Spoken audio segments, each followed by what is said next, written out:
Good morning, folks. Why the media is now choosing to share Stephen Goddard's proof is beyond me. Those in the know have seen him prove that the U.S. government has been faking and fraudulently modifying the temperature data a number of times. I suppose this is just the tipping point, where the bullying of skeptics, the censoring of papers, the losses of funding or employment, and even the issuance of death threats by the global warming propagandists meets the cold hard facts on temperature. If this is new to you, here's the quick version.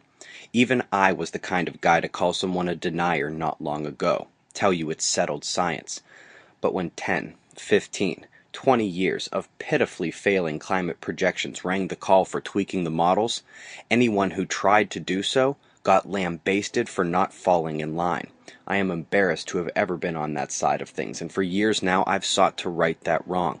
Stephen Goddard is of course the man behind the Real Science website. Check him out, and if you haven't seen the climate change playlist on our channel homepage, it should be about all the proof you need. By the way, part 2 of Dr. Lau's interview is out, and it is pretty on point for the current discussion on just how the climate works. Shorthand name for this pathogen? CHIKV. It's not deadly, but it's popping up all over the place. Mostly associated with visitors to Haiti. It'll ruin your weekend, I'll promise that. A series of giant wave impacts have pounded isolated sections of the Thailand coastline, with some structures suffering major damage.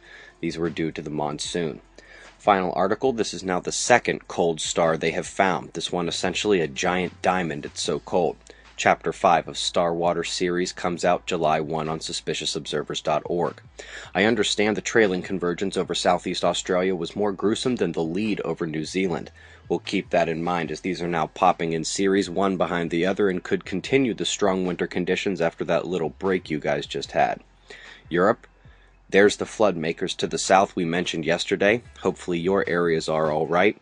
Also, the convergence about to spin up to the UK and Ireland has an odd shape and form to her. Nevertheless, it should produce some significant weather for the islands. United States. 2 watches once more. We have a weak low over Ohio and Pennsylvania that could bring some heavy rain up through New England tonight. Meanwhile, the northern flow will again set up severe weather on the eastern edge of the Rockies. Solar wind. Drop below 300 kilometers per second briefly. Weak sauce, folks, and we have geomagnetic calm.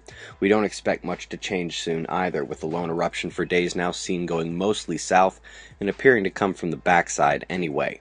Solar flaring, not making it happen either. The sunspots aren't complexing, and the separation remains. I am rooting for that little blue positive spot behind the lead up north.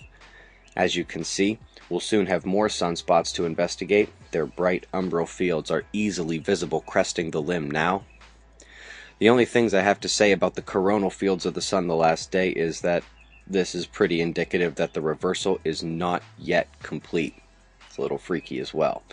Meanwhile, the coronal hole force on the equator is pretty weak, but the incoming polar extensions come from a powerful southern opening. In 211 angstroms, you should be able to see that extension swinging up and in from the bottom left.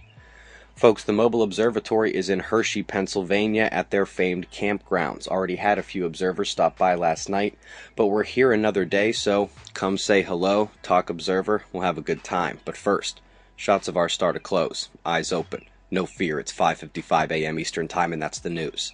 Be safe, everyone.